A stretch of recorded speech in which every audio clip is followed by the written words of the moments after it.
October 25, 1944, 0708 hours, off Samar Leyte Gulf.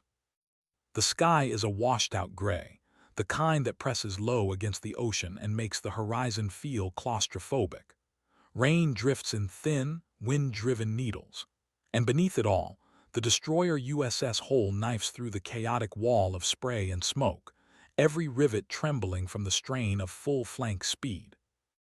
Inside the ship, below deck, where the ocean sounds like a living animal pounding its fists on the hull, Machinist's mate Ray Johnson is already sweating. The engine room is a world of heat and vibration. Pipes shudder, gauges rattle.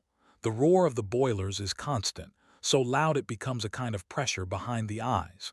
Ray wipes oil from his brow and bends closer to the throttle assembly, feeling for vibration that shouldn't be there. You can almost feel the humidity clinging to him, thick with steam and fuel. Then the voice crackles through the intercom, Commander Kintbridger's urgent bark. Hull, prepare to make smoke. Enemy battleships sighted. Enemy battleships. Ray freezes for half a breath. Up top, the men see what he can't. The silhouettes of Yamato, Congo, and a line of Japanese heavy cruisers pushing through the mist like iron mountains. The destroyer Hull, barely 350 feet long, is charging toward a force that outweighs it by hundreds of thousands of tons. Ray feels the deck shift under him as Hull accelerates again, pushing her turbines further than they're meant to go. He grips a valve wheel to stay upright. "Come on, old girl," he mutters to the machinery. "Hold together." Above him, the first enemy salvos scream overhead. Massive 14-inch shells that leave dirty white contrails across the sky before slamming into the ocean and throwing geysers taller than the ship itself. Down below, Ray can't see the explosions, but he feels them. Every concussion punches into the engine room like a giant fist, dust shaking loose from the beams, lights flickering. Then comes the order everyone dreads. Prepare for torpedo attack. Ray shifts to the portside manifold, heart pounding. The air tastes metallic. Everyone knows what a single hit means down here, down in the belly where there's no room to run. Above, Hull is twisting violently, launching smoke, firing her 5-inch guns, doing everything a destroyer can to shield the escort carriers behind her. She's a knife fighting battleships, and everyone aboard knows the math doesn't add up. Ray doesn't think about the odds, he thinks about the machinery, the pipes, the pressure, the flow. If the engines fail, Hull stops. If she stops, she dies. Another shudder ripples through the ship, closer, sharper. It knocks Ray sideways into a bulkhead. He tastes blood. Then, a sound he will never forget, the rising, whistling scream of a torpedo zeroing in. It feels like the ocean itself inhales. A heartbeat, a half-breath, a prayer he doesn't even realize he's whispering. And then, impact. The ship convulses as if struck by a hammer forged from lightning. A blinding flash of white heat, then blackness as the lights die. The floor jumps, twists, then drops out from under him. Ray slams into the deck. A wall of water explodes through the ruptured bulkhead, carrying shards of metal, steam, smoke, and men off their feet in a single violent burst. The engine room transforms into a nightmare, roaring water, screaming pipes, scalding steam. Valves spin freely where they were once tight. Gauges burst. High-pressure lines whip like enraged snakes. The deck plates tilt under the flooding weight. Ray coughs, choking on oil and smoke. He tries to stand, slips, grabs onto a railing that's half torn from the wall. His ears ring so hard the world becomes a muffled blur. Through the haze he sees Miller, another machinist's mate, pinned under a fallen conduit. Ray reaches him, bracing against the rising water, trying to lift the twisted metal. It doesn't move. Miller's voice is a thin rasp lost under the chaos. Another explosion rocks the ship, an enemy shell this time, sending sparks raining from blown-out wiring. Ray forces himself up. His uniform is soaked. His hands are bleeding. The engine room is drowning and burning at the same time. The turbines scream in metal agony as salt water meets white-hot machinery. If the engines die now, Hull will stall. If Hull stalls, the battleships will finish her, and every escort carrier she's protecting. He knows this as surely as he knows the torpedo hit came from the port side. He knows this he knows the ship is losing power fast. Ray looks at the pumps, half are destroyed, the rest are choking. He looks at the pressure lines, ruptured, pouring steam and water into the space. He looks toward the gaping rent, where ocean water forces its way inside like a living, hungry thing. And in that moment, machinery screaming, smoke thickening, water rising. Ray Johnson realizes something terrifying. If anyone is going to keep this ship alive, it's him. He pulls himself upright, limping toward the shattered manifold. His voice is hoarse but determined as he shouts over the roar. "Get me a torch, we're not dead yet." But he has no idea that the worst damage, the part that will decide the fate of the ship, is still hidden behind the steam and darkness. Into the heart of the wound, the engine room is shaking itself apart. Steam hisses through ruptured seams. The once steady pulse of the turbines is now a ragged, metallic rattle. Water climbs the deck plates like a tide with claws, swirling around Ray Johnson's ankles, already dark with oil. He wipes his eyes, the air burns, and forces himself forward. Miller is still pinned under the conduit. Ray knows he can't free him alone. Two other machinists' mates drag themselves toward the injured man, shouting for help. Ray gives them a quick nod, but he's already turning away, moving deeper into the wreckage, toward the gaping, smoking hole that the torpedo carved into the ship's side. Because that's where the real fight is. The hole is bleeding out, and he's the one holding the tourniquet. A flickering emergency lamp casts sickly shadows across the compartment.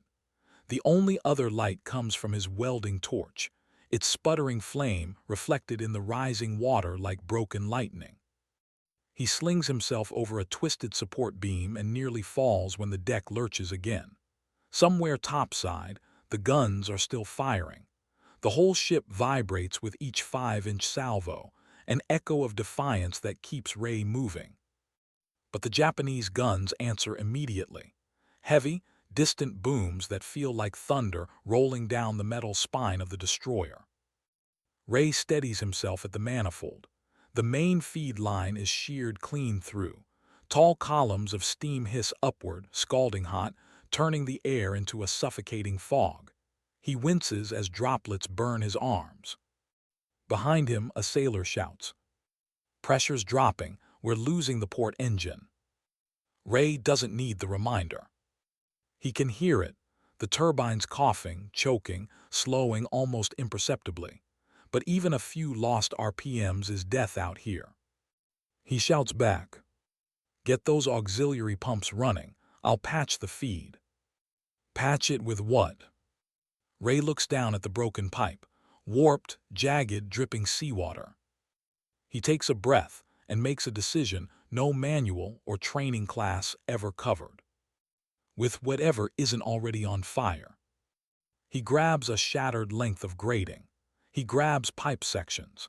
He grabs anything that will resist heat long enough to form a seal. His fingers tremble, not from fear, but from the intensity of the heat radiating from the exposed boilers just feet away. Behind him, sparks from a ruptured electrical line spit angrily into the rising water. Every instinct screams keep moving. Ray starboard pumps online, someone calls out. Good, one less way to die today. He kneels into the water, it's nearly calf height now, and positions the scrap metal around the ruptured feed line. The torch hisses to life. He braces the pipe with one hand and welds with the other, his body jerking from each fresh concussion passing through the hull. Every weld feels like it's lighting his bones on fire. Every second feels stolen. His helmet vibrates violently when another shell lands close aboard, A cascade of dust and soot falls onto his neck. The ship lists slightly. Lights flicker. The men glance at each other with a silent thought. We're hit again. But Ray keeps welding. A sailor yells through the steam. Johnson, water's rising too fast. We need to abandon the compartment. Ray doesn't even look back. You leave now, she dies now. They hesitate. Then they stay. The weld seals half the rupture, good, but not enough.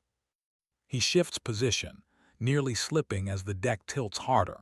Seawater surges through the torpedo hole with renewed force, a heaving, cold surge that steals the breath from everyone still fighting for the ship. Ray grabs a length of chain, wraps it, welds it, reinforces it. The weld pops once, twice. Holds on the third try. The sound of the turbines changes, subtle but unmistakable. They're stabilizing. But as Ray wipes sweat and oil from his brow, he finally sees something he missed in the chaos. The torpedo didn't just blow a hole in the side. It buckled the entire support structure around the port shaft. A sick feeling forms in his stomach. The shaft is misaligned. If the turbine keeps spinning, the shaft might shear entirely, and the engine could explode. He looks from the damaged machinery to the waterline rising, to the men watching him, waiting for the next order. He swallows hard. The safest choice is to shut down the port engine. But if he does, Hull slows. And if she slows, the Japanese battleships will tear her apart. Ray grips the railing so tightly, his knuckles go white. He knows exactly what the manuals say. He knows what the smart call is. He knows what the safe call is. But he also knows the escort carriers behind them, Gambier Bay, White Plains, Kalinin Bay, are counting on Hull to stay fast, stay loud, stay alive. Even for a few more minutes. He hears the distant thunder of main batteries. Shells, battleships closing in. Ray looks again at the shaft. Bent, straining, glowing with heat. Damn it, he whispers. Then he turns to the others. We keep it running. A sailor stares at him. It'll tear itself apart. Ray nods once. So we don't let it. He grabs more tools, more scrap. There's no playbook for what he's about to attempt. But there's no time for hesitation. Above them, Hull makes another sharp turn, buying seconds for the men on the flight decks behind her. Ray braces himself. The water rises. Metal screams. And deep in the heart of the destroyer, in the suffocating dark and steam, Ray Johnson begins the most dangerous repair of his life. Because if he fails, the next explosion won't just break the ship. It will kill them all. Holding the line against the impossible. The compartment feels smaller now. Lower. Heavier. The water is halfway up Ray's shins, warm where it mixes with steam, freezing where it pours straight from the gash in the hull. The air tastes like metal and smoke. Every breath hurts. But the port shaft, glowing a dull, angry orange, draws all his focus. Ray studies it the way a surgeon studies a failing heartbeat. The torque is wrong. The alignment is wrong. Every vibration threatens to rip the entire assembly out of the bulkhead. He knows exactly what will happen if it fails. The shaft will whip loose like a giant steel scythe, tearing through the compartment in a single, unstoppable sweep. Everyone down here will be dead before they hit the water. He takes one step closer, boots sloshing. A heat wave hits him so hard, he instinctively turns his face away. A sailor shouts over the roar. Johnson, we can't get near that thing. Ray doesn't answer at first. He crouches beside the bulkhead, feeling for a vibration pattern through the steel, something only someone who lives inside engines can truly read. Finally, he says, "We don't need to get near it, we need to cage it." Cage it with what? Ray points to a tangle of twisted beams, loose grating and blown-out support braces scattered across the compartment, wreckage from the explosion. With everything she just gave us. The men stare at him. They all see it now. He's not just patching leaks. He's about to build a makeshift restraint system on a burning destroyer under fire, waist-deep in water. It's insane. But it's also the only thing that might work. They begin dragging the debris toward the shaft housing. Each piece is scorching hot from the ambient heat. Gloves smolder, fingers burn. No one complains. Overhead, the ship rattles again, enemy shells walking closer. A deafening crack shakes the entire frame. Something heavy collapses on the deck above. Dust, soot, and ash rain down like black snow. Someone mutters, "Christ, they're zeroing in on us." Ray doesn't look up. Then we move faster. He takes a length of warped steel, bending it with two men leaning their full weight until it forms a crude brace. Then another, and another. The destroyer lurches, turning sharply to port. Men stumble, tools clatter into the water. The braces slide across the deck. Ray curses, grabs them again. "Johnson," a sailor calls out. "Command says the Japanese cruisers are closing to gun range." Ray grits his teeth. Then Hull needs every knot she can give. He wedges the first brace into place around the shaft housing. It sizzles on contact. The vibration nearly shakes it loose immediately. Not enough. He climbs deeper, closer, too close to the spinning shaft. The heat feels like it's peeling his skin. Sweat evaporates instantly. The second brace goes higher. The third lower. Each one hammered, welded, forced into position while the entire ship seems determined to throw him off. Water splashes up into his face as the hull flexes. A burst of steam envelops him. He ducks, coughing violently. But he keeps going. Another explosion above shakes the ship so violently that the overhead light finally gives out entirely. Darkness swallows the compartment, broken only by the ghostly flicker of Ray's welding torch. For a moment, it feels like they're working inside a furnace at the bottom of the ocean. Then the emergency lamps hum back to life, dim and shaky, but enough to see. Ray steps back or tries to. His legs tremble so hard he nearly falls. The braces hold. The shaft is still misaligned, still dangerous, still screaming with strain, but the vibrations have stopped growing. He puts his hand on the bulkhead again, feeling for the rhythm of the machinery.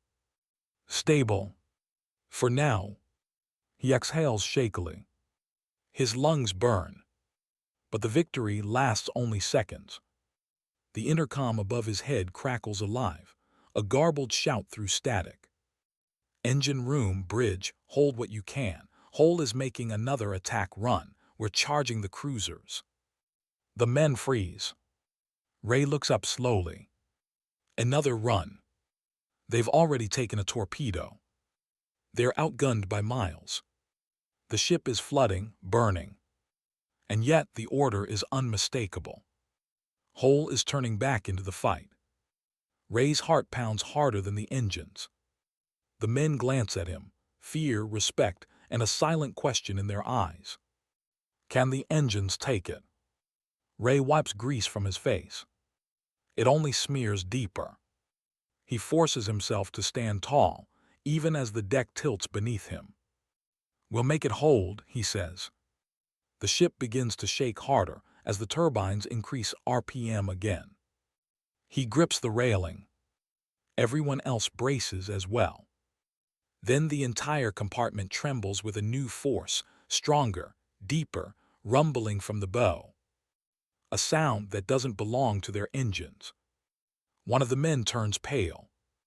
That's incoming fire. Ray hears it too now. A long, rising howl over the wind and sea. A shell. A big one. The moment the sea went white, the howl becomes a roar. A split second later. Impact. Not on them. but close enough that the world seems to collapse sideways. A wall of pressure slams through the engine room. The deck bucks. Water erupts upward in a white geyser through every crack in the hull. Tools, pipes, loose plating, everything not bolted down flies. Ray is thrown backward, hitting the bulkhead so hard his teeth rattle. Someone else is knocked completely off their feet, vanishing into the dark water for a terrifying heartbeat. The ship groans like a living animal in pain. Then the lights flicker. Once, twice, and die. A new darkness settles in, thicker, heavier, claustrophobic. The only sound is the angry churn of the engines and the high-pitched scream of ruptured steam vents. Ray forces himself upright. He can't see a thing. Only feel hot water pouring down his back, cold seawater rushing around his boots, metal trembling under his hands. A voice shouts in the blackness. Flashlight, somebody get a light. Another voice, I dropped it, I can't find. A beam finally snaps on, cutting through the haze. The tiny circle of light wobbles wildly, illuminating floating debris, swirling smoke, and faces pale with fear. Ray blinks, adjusts, then shouts. Roll calls sound off. One by one the voices answer, some coughing, some weak, some angry. They're alive. All of them. A miracle. But the ship? That's another question. Ray grabs a still-hot pipe to pull himself up, biting back a shout as it sears his palm.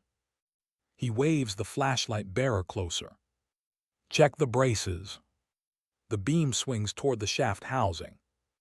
The restraints are shaking violently, creaking, straining, flexing with each grind of the misaligned machinery. One weld has cracked.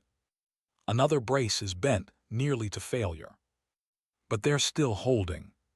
For the moment, a distant vibration pulses through the hull, a steady, rhythmic boom, boom, boom. Ray recognizes it instantly. Main battery shells. Heavy ones. Japanese cruisers firing at point-blank range. Hull isn't just under fire. Hull is being hunted.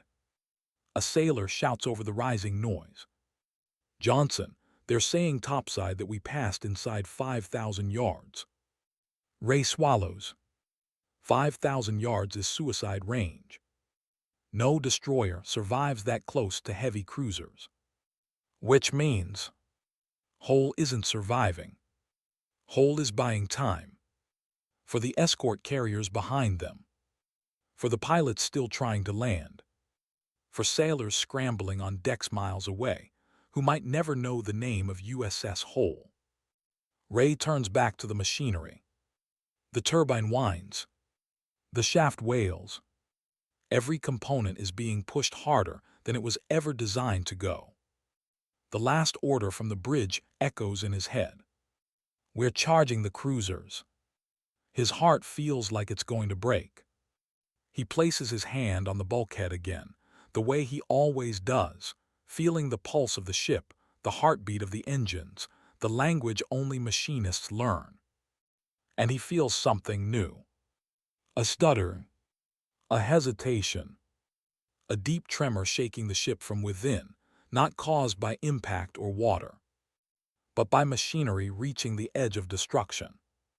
He whispers, barely audible. No, not now, not yet. The flashlight beam swings again, revealing that the water level has risen. Not by inches, by a foot. Another sailor notices it at the same moment. Johnson, it's coming in faster. The gash in the hull, previously roaring, now thundering, spits seawater with the force of a broken fire hydrant. The pumps are losing the fight. Ray's mind races. He can't cage the sea. Not with braces. Not with pipes. Not with engineering ingenuity. Unless he snaps his fingers. Grab every spare plate we have, every sheet, every bracket, anything flat. The men stare at him. What for? We can't weld underwater. We're not welding it, Ray says. We're shaping it. He points to the pump assembly, to the improvised network of pipes he built earlier, to the hot steam lines overhead. We'll make a pressure patch. We force steam into the outer layers, bend the plates into a curve. Then we bolt them across the intake path. A sailor's eyes widen. That'll slow the water. Ray nods. It won't stop it, but it might buy us 5 more minutes. 5 minutes. Of survival. Of power. Of one more charge into the enemy line. The ship shudders as another shell slams into the water off the port bow. So close the entire compartment flashes white from the shock. Ray doesn't wait. Let's move. Men scramble. Tools churn through water. Steam blasts. Shadows dance across the compartment. Every second feels like a countdown. Because it is. As the men drag the plates toward him and the turbines strain toward their breaking point, Ray Johnson realizes something with chilling clarity. They aren't saving the ship anymore. They're holding the engines together long enough to finish the impossible attack run ahead. And then the sea will take them. He knows it. But he doesn't stop. He never even slows. He just grips the first steel plate, braces his burned hands, and prepares to shape the metal against a pipe, so hot it glows like the heart of a star. The ship groans again. Another shell screams overhead. And the water keeps rising.